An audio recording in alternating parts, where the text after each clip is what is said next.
What's good, man? It's your boy Kings K, and we are back. We back with another video, man. Today we're going to be doing a market breakdown. So we're going to do a breakdown for. For all of y'all that don't know, I'm a currency trader in the currency market.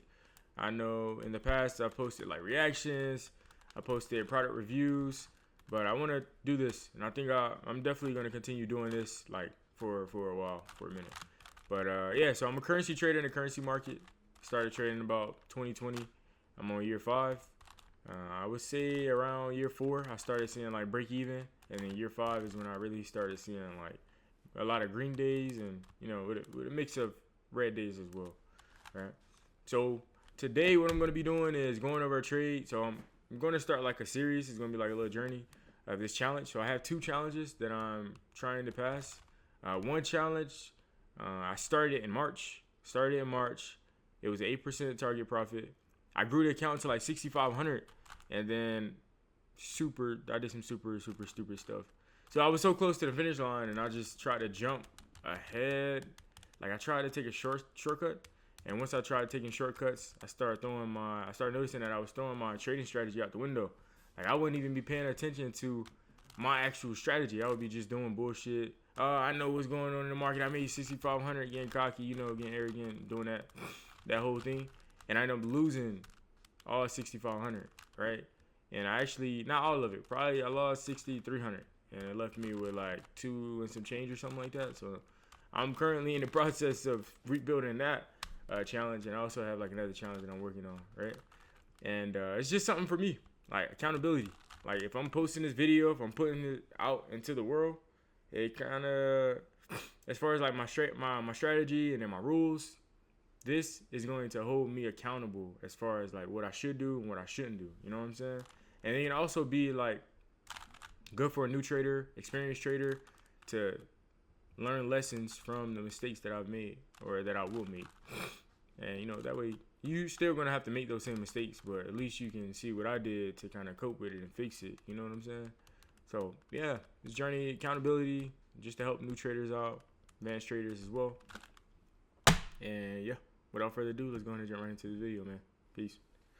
This account that I'm showing is I have a real account, but I'm trading with like less capital. It's not $50,000 by any means. It's like a lower amount of capital on that account, and I'll show that account later. But right now, I wanted to make this series about the challenge account, and this challenge is with the funded trader. So I want to show you guys this one trade that I took earlier this week on UJ, and I just want to go through my strategy, my methodology when it comes to the market, and let's go ahead and jump right into it, man.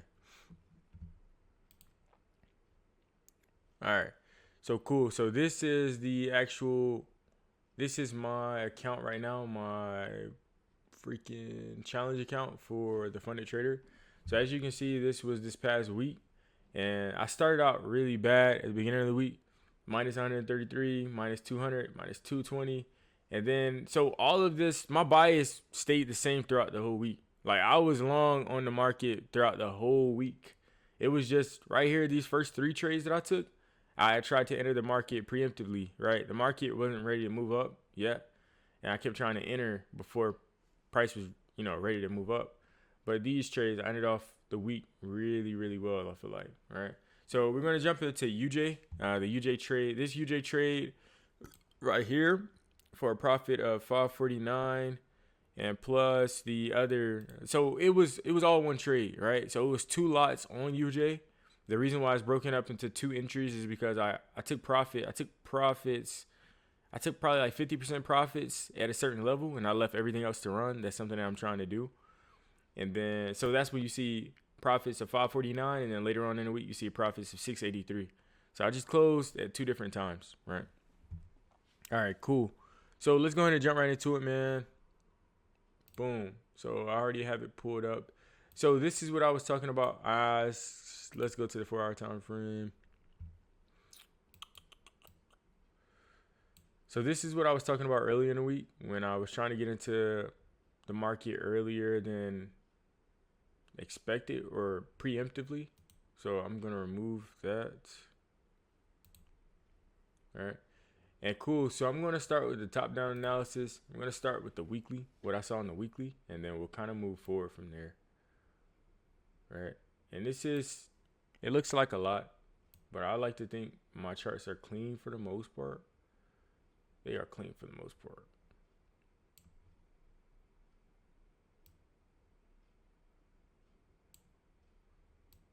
All right, cool.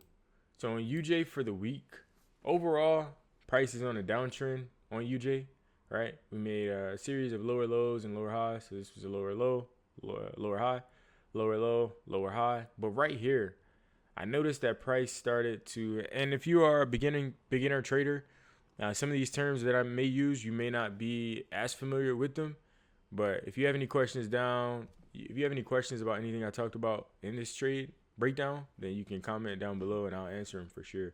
And if you want me to talk about a topic or make a video on a certain topic, how I use fibs, how I use RSI or MACD or something like that, then you can comment that down below as well, and I may make a video on that. All right. So back to the weekly. So I saw that price I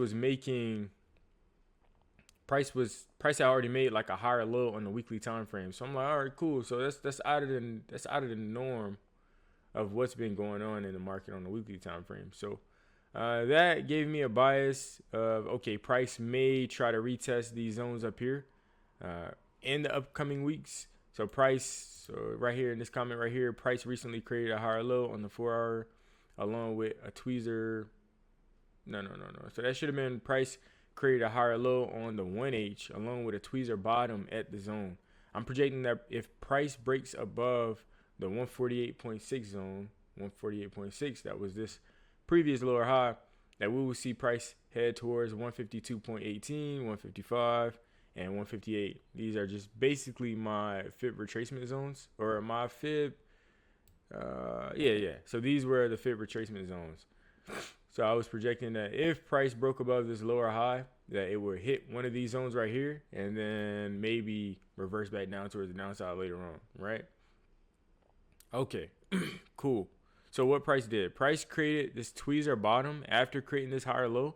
I looked at these two candles right here as a tweezer bottom, right? So that gave me my weekly outlook that price wanted to head up towards the upside for the upcoming week, right? Not saying that price is flipped and turned bullish overall, but I could see that price wanted to retest these zones in the coming weeks, right? To try to make a lower high or match this previous high or either make a higher high, right? Based on everything that the weekly time frame was telling me.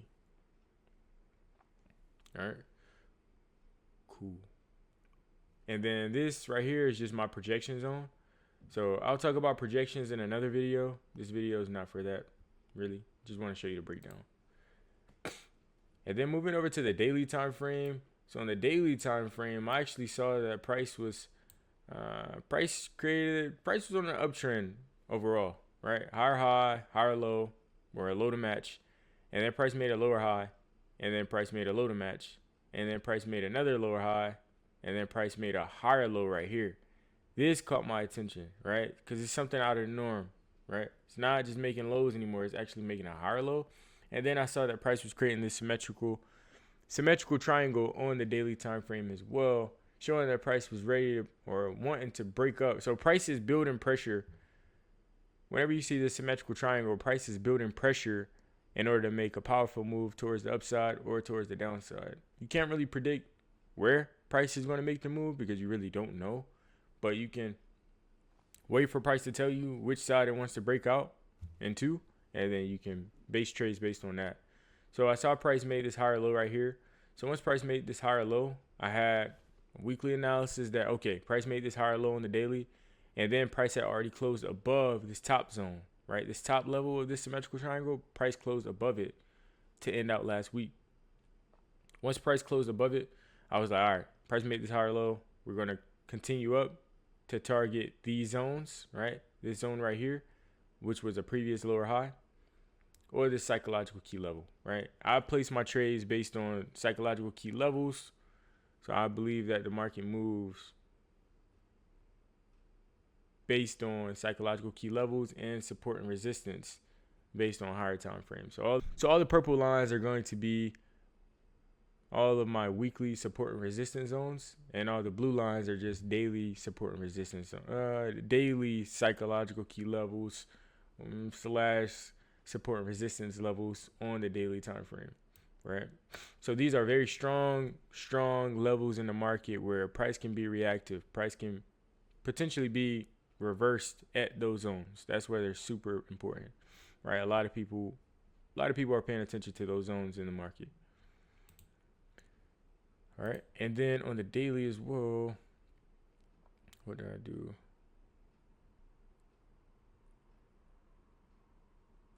Yeah. All right, cool. Yeah, and then we were also abiding by this upwards trend line on the daily time frame as well. We got a bounce here. So I was projecting that price would already talked about it, target this lower high, try to break it, or target the psychological key level. And then if we can break the psychological key level, then definitely get to the negative 27 extension or the negative 61.8 on the fib retracement for the daily.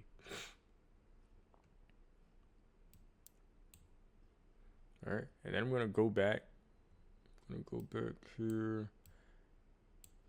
I'm gonna go back.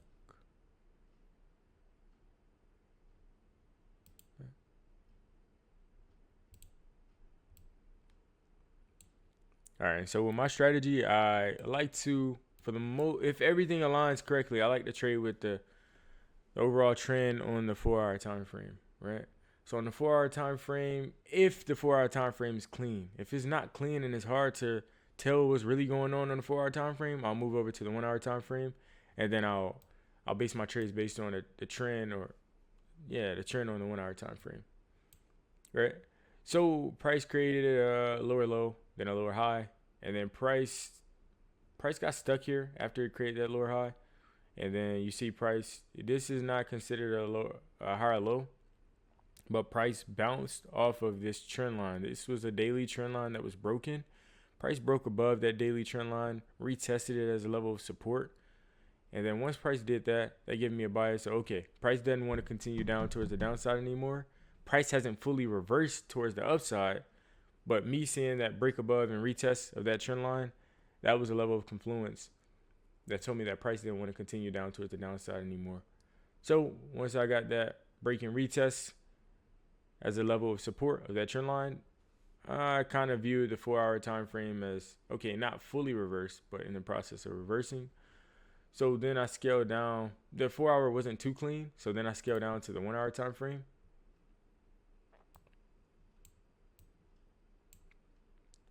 Right?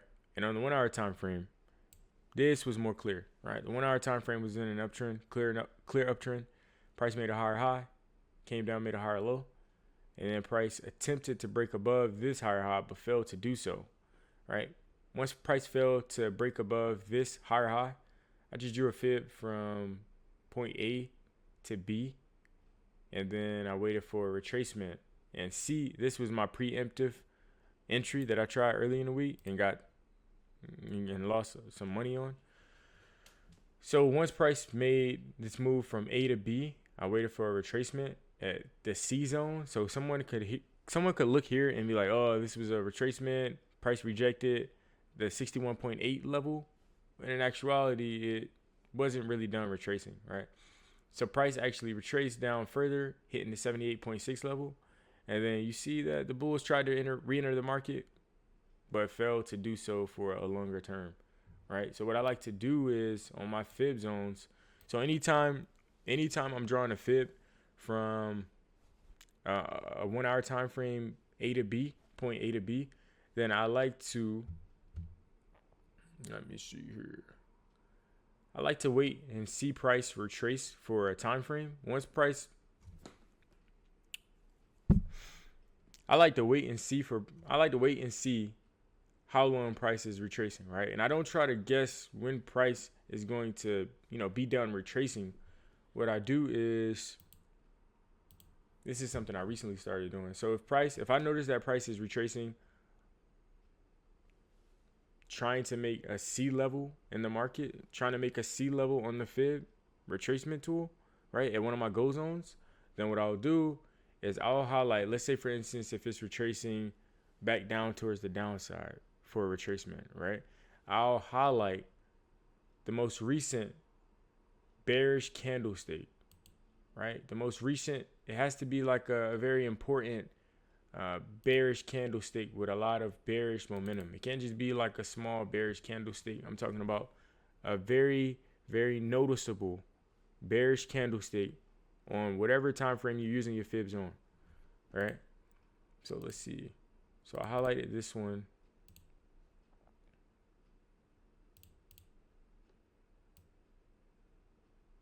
And I highlight the body. Highlight the body of that very bearish candlestick on the hourly time frame. So I highlight that candle, and then now I'm just waiting for a break above that bearish candlestick to tell me that, all right, momentum has shifted towards the upside. Right. So now I'll scale down to my 30-minute after I've highlighted the most recent bearish candlestick. I'll scale down to my 30-minute time frame. Right. And I'll wait for a break and retest on the 30-minute or the 5M. Right. For this one, I'm pretty sure I just waited for a break. Let me see. All right. So there you go. So we didn't actually get a break of that last, let me see. Yeah, so we didn't get a break above the last bearish candlestick for this retracement, right? We didn't get a break above it, right? So let's wait and see. Boom. This was the one. So we're going to highlight this bearish candlestick because it had a lot of bearish momentum in that one candlestick. We're going to highlight that one, right? So now what we're going to do is wait for a break and retest of that candlestick on a lower time frame, right? So we're going to highlight that candlestick, that bearish candlestick with strong bearish momentum. We highlighted it on the hourly time frame because that's the time frame that we're using the fibs on. And then we'll scale down to the 30-minute time frame to wait for like a close above that zone. And then I'll wait for the 5-minute to do the break and retest, right? So right here, we got to close above that zone, right? Right here, we got to close. This is that bearish candlestick that we highlighted on the hourly time frame. Right here, we got to close above that zone on the 30-minute, right? I know it looks really crazy, but right here, we got to break above. And now we got a couple of retest candles, right? 1, 2, 3. And then these were a consecutive amount of retests as well. Yeah, so now that's telling you that we have shifted from bearish momentum to bullish momentum, right? So now you just let this trade play out. I just let this trade play out.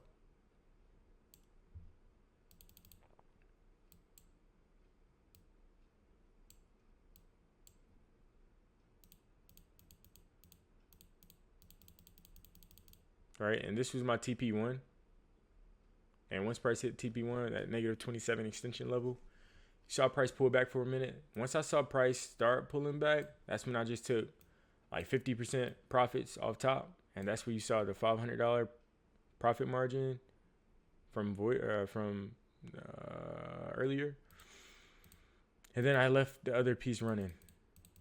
Right here, I was sweating bullets, bro. I'm not gonna lie. I was like, I don't know. Because honestly, as long as this higher low was holding up, I was cool. I was gonna stay in the trade.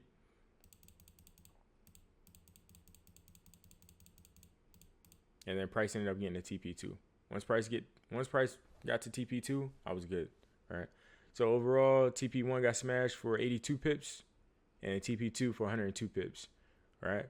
And that's really my trading style right there.